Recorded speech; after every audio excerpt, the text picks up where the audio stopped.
Hello, Sunday night, December 19th. Glad you could join us as we're reading the last chapter in Red Hot New Life in Fleming with some of my awesome family. Introduce yourselves. I'm Reagan. Oh, hi, I'm Jesse. I'm sorry. I was Kevin. And there's Keisha's Keisha. here too. There's Keisha. And then I'm Granddad, or Bill.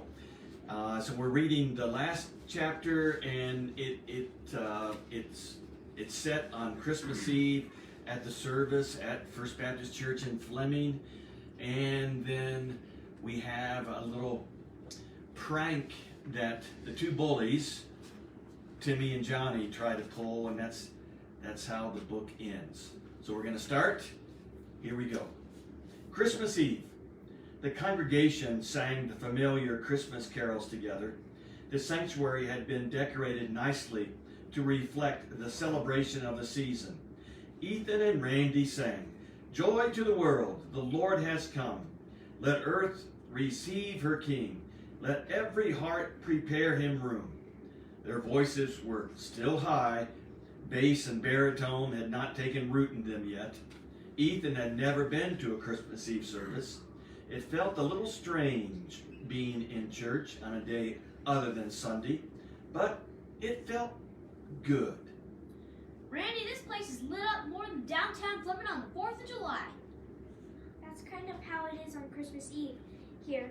Although, just like you, this is my first Christmas Eve service here in this church. People get all party-like at Christmas. Randy eyed his friend who was figuring out the specialness of the season. Does Santa Claus stop at churches? Not usually. No chimney? Ethan, you still believe in Santa Claus?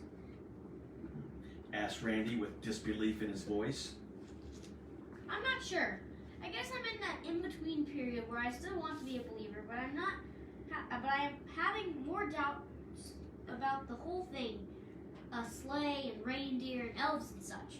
I'm not going to tell you different. You're gonna let me make up my own mind, are you?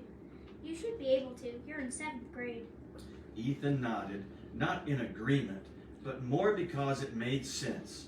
If he wanted to still believe in a plump, white-haired man in a red suit, so be it. I like that little barn that's out in front of the church with the fake cows and sheep and stuff. You mean the nativity scene? Natives? Nativity. It's like a picture of the birth scene of Jesus. Explained Randy. He realized that Ethan may have never seen such a thing. Jesus was born with a bunch of cows and sheep around him?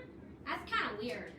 Well, we're not really sure about the livestock being there, but it says he was born in a manger, kind of like a feed container for livestock. So one way you celebrate it is by putting the manger scene outside. I don't mind telling you, it still seems a bit strange. Mrs. Bowman shushed them, so they zipped their lips and looked forward. Pastor Bowman walked to the pulpit to begin his message. He looked out at the crowded pews. Christmas Eve brought the faithful and the infrequent together at the special 6 o'clock worship service. Jenny, whose family happened to be the infrequent Presbyterians, sat on Randy's left side, and Ethan sat to his right. Abby chummed up on the other side of her hero. Sometimes when hope is minimal, God is preparing a story of extreme hope. Sometimes when we're at a loss as to what's going on in our lives, God is orchestrating a new song of peace and rescue.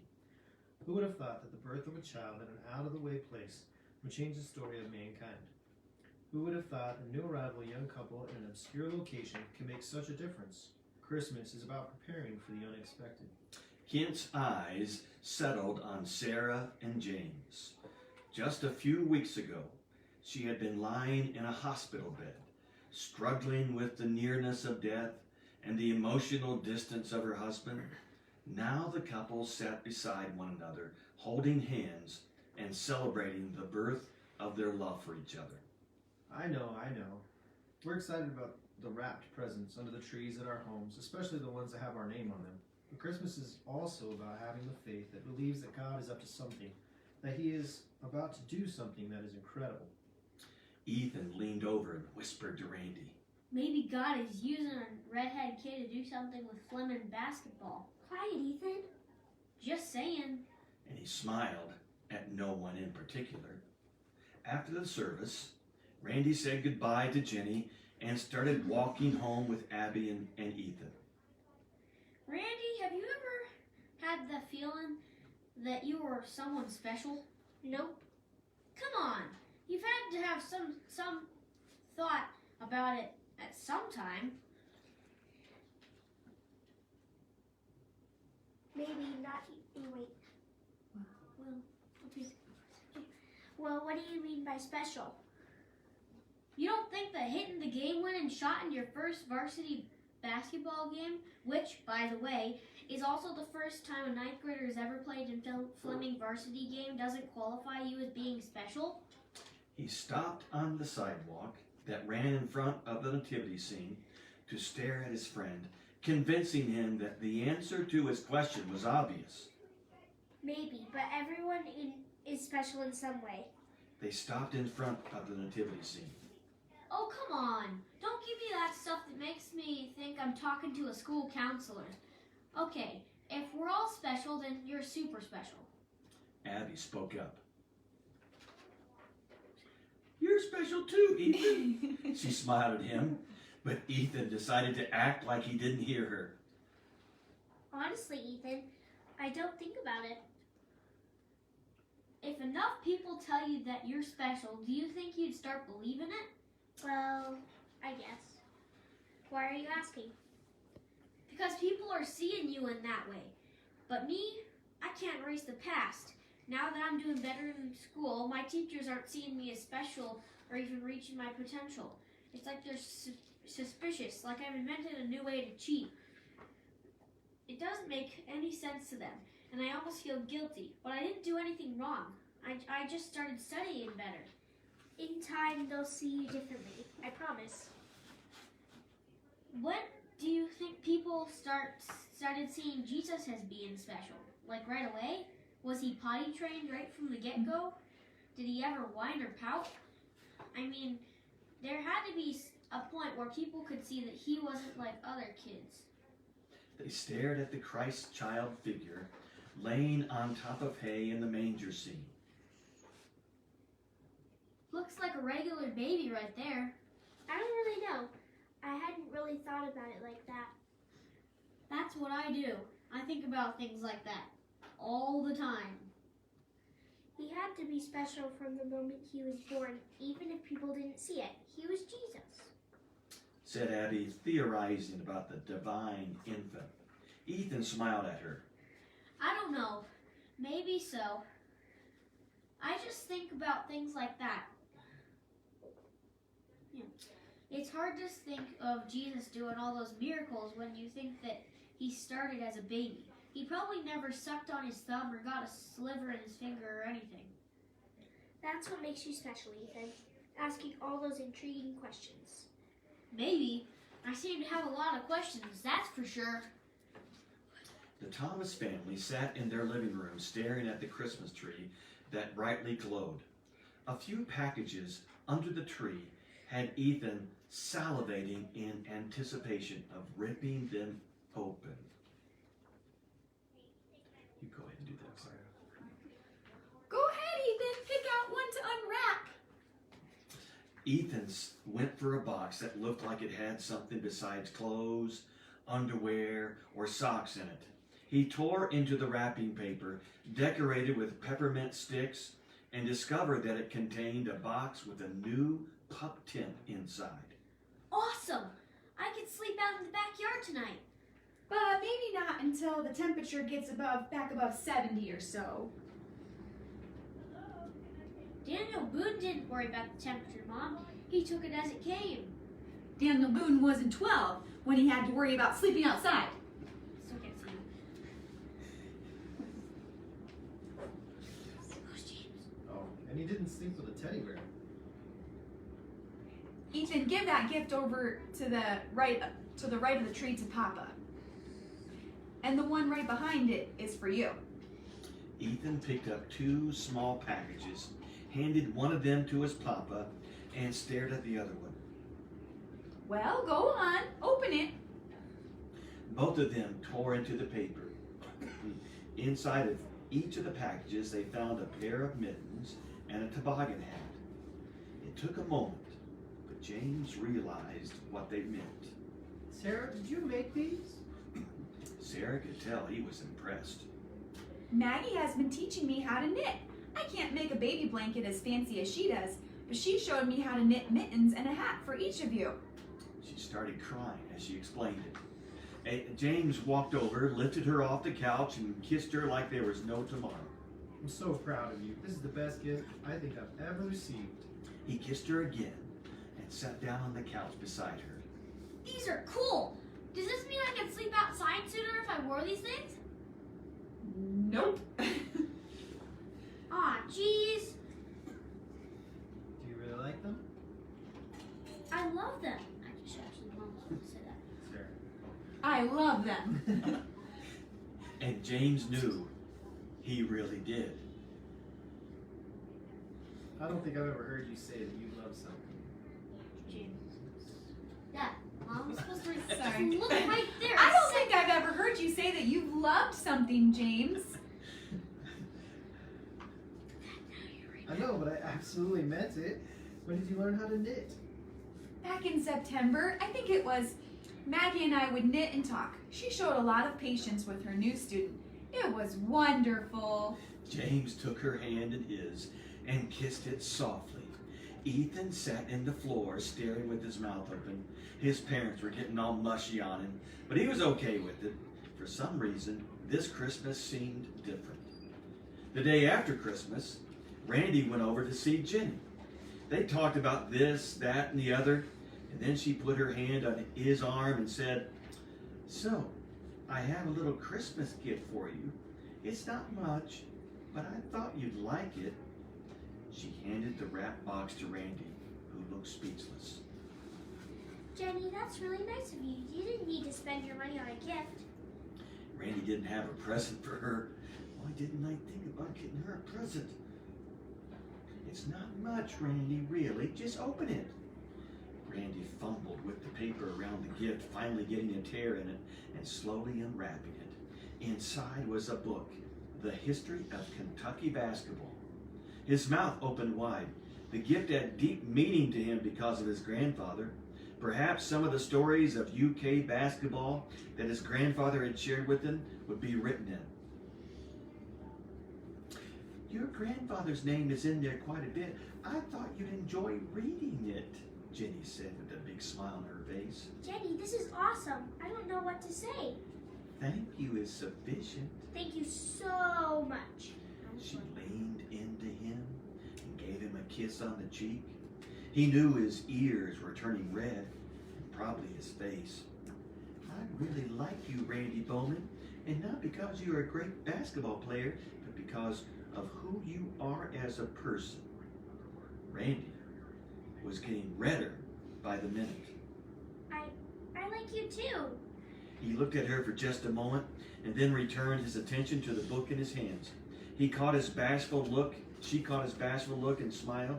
She slid her hand into his and he accepted it. Randy could feel his quickened heartbeat. They stood there for a few seconds, both enjoying the connection, and then she wrapped her arms around him and pulled herself close. He inhaled the scent of strawberries and allowed himself to hold her just as tight as she held him. Thinking of Freddie's girl categories, he put Jenny totally in the hugger section. It's kind of weird because you're reading as a girl and she's reading as a boy. Mm-hmm. It's acting. Thank you for that editorial comment. Timmy and Johnny thought it was the most creative misdeed they had ever thought of. Actually, that Timmy thought of. Johnny hadn't had an original thought since he discovered that styrofoam peanuts were not meant to be eaten. They had wanted to steal the baby Jesus on Christmas Eve before he had been scheduled to be born. But Johnny had to go to his grandparents that day. They lived in Huntington, a good hour and a half drive away. Instead, they decided to kidnap the Christ child on Christmas Day Yes. when they thought everybody in Fleming would be focused on their Christmas gifts, dinner, and Yuletime cheer. Johnny, we'll snatch the baby Jesus and then send a ransom letter to the preacher. He's the daddy of that red-haired friend of Ethan's. Maybe we could even say something like, "Stay away from Ethan Thomas, or else." Or else what, Timmy? Or else you'll never see the baby again. You think they'll go for that? Sure they will. We're stealing the baby Jesus. Johnny, for crying out loud. They have to go for it, or they'll look bad. Won't we look even badder? I mean, we're the ones stealing Jesus. As long as we don't tell anybody that it's us, we'll look fine. And maybe Ethan can kiss his only friend goodbye. I guess you're right on that one, Timmy. Johnny stroked the few hairs that had populated his chin. It sounded like a cool idea, but Timmy made any idea sound cool until they got caught, like at the library where they bullied the red-haired kid's sister and then smacked Ethan with an encyclopedia. That idea hadn't turned out well. The two aspiring kidnappers made their way to the church, creeping around in the shadows that the lamppost couldn't illuminate. The nativity scene was lit a few feet away from the street and situated in front of the church's main entrance. Let's be quiet. Oh wait, you said that. Sorry. Wait, was that me? That's you. Okay, sorry. Timmy. You run and grab the baby, and I'll wait here. Why do I have to grab him, Timmy? Because you're faster, lame brain. You're so fast you might leave thread marks behind you. Johnny thought about it, decided Timmy had just paid him a compliment, and shook his head in agreement. You won't leave me, will ya? I'll stay right here. In fact, when you bring Jesus back, you hand him right to me. That way we'll be co-kidnappers. Sound good? All right. Oh, and put this ransom note in the manger after you take Jesus. Timmy said as he handed the piece of paper to Johnny. Here I go. Johnny sprinted from the shadows to the manger that had Jesus. He reached down to grab the baby, but stopped. He felt like Joseph and Mary were staring at him, as if they were pleading with him not to take their only child. Grab him, Johnny, come on! Said Timmy from the dark shadows. Johnny closed his eyes to block out the parental stares, reached down and felt the plastic skin of the doll. He hugged Jesus to his chest and sprinted back to Timmy. He handed the baby to Timmy and said, Let's get out of here. This is spooky. Timmy uttered an evil-sounding snicker, and they ran away with the pretend Messiah. 2 days later, Timmy noticed that another baby Jesus had shown up in the manger. He hadn't counted on there being duplicates. It was as if Jesus had a twin, Jesus number 2. Johnny, they got another Jesus. What? They can't do that. We have Jesus. Johnny, they just replaced him with another doll baby. I hadn't thought about him doing that. What are we going to do now? We can't keep stealing baby Jesuses, Timmy. We're gonna put the one we took back. That will make them think twice about not doing what we told them to do. How so? 2 baby Jesuses, Johnny. 2. That ain't right. That's even wronger than a missing baby Jesus. If you say so, Timmy. We'll do it tonight. I got the first baby underneath my bed. You just bring those lightning fast feet of yours, okay? Gotcha. A few hours later, they crept up to the church just like they had done before. Timmy waited in the dark shadows and gave baby Jesus number 1 to Johnny. Just lay him right in there beside the other one and hightail it back here. You gotta come with me, Timmy. How come? I can't move one Jesus over while holding the other Jesus. There's hay and stuff. And what if they're booby-trapped at this time? It was almost another original thought in Timmy's opinion. Okay, we'll do it together. Johnny cuddled the baby in his right arm and headed toward the lit display once again. He could hear Timmy huffing behind him, trying to stay up. Johnny looked into the manger and saw baby Jesus number 2 looking up at him in a convicting sort of way. Put him in there beside the other one, Johnny. He's looking at me, Timmy. He ain't real, Johnny. Here, give him to me. Johnny handed the doll to him, and Timmy knelt down to place him in the manger beside the other. He rearranged some of the hay around the twin baby Jesuses. That's when Joseph spoke to him. When did you take my newborn son? And then Mary, kneeling on the other side of the manger, started crying. Timmy stumbled as he stood back up, fear in his eyes. Goosebumps had emerged up and down both arms. Come on, Johnny. Let's get out of here. But Johnny was already 50 yards away, sprinting like his life depended on it. Johnny! Jesus. Jesus didn't do anything to you, but you stole him from us. Why would you kidnap the Son of God? I'm sorry. I'll never do it again. Timmy turned and ran, tripping over a fake lamb that was laying in the hay. He gathered himself and raced away as fast as his chubby body would take him. He heard Jesus' father shout after him, Jesus forgives you, and he knows where you live. The sound of a frightened cry could be heard. Timmy cried out, I don't want to die. James Thomas lowered his fake beard and said to the lady kneeling by the manger, Maggie Bowman,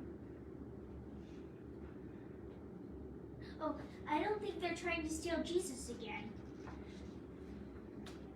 I believe they repented of their sins, replied Maggie, still looking the part of Mary, Jesus' mom. What about the extra baby? Are we going to leave him here? No, the one on the right has been Abby's favorite doll since she was about 4. I promised her I'd bring him back with me.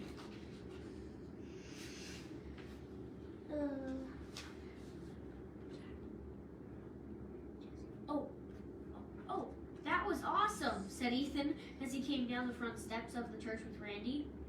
You could see them? Sure is shooting. I've never seen anybody run as fast as Johnny did. I didn't know what you said, but Timmy looked like someone had ignited a fire under him. I'm not the only one around here who's red hot. Yes, but you earned it in a good way. Timmy earned the error of his ways. Trying to steal the baby Jesus. What was he thinking? I don't think he was. Bet you he'll steer clear of tiny barns from now on. There's a good chance of that. I don't mind telling you, but this may have been the best Christmas present I ever received, except for the mittens and the hat. Maggie smiled at him and drew both boys close to her for hugs. This new life in Fleming is a godsend, Amen. echoed James, as everyone beheld the twin baby Jesuses smiling up at them. Goodbye! You all have a great Christmas, and we'll see you soon. Climate change!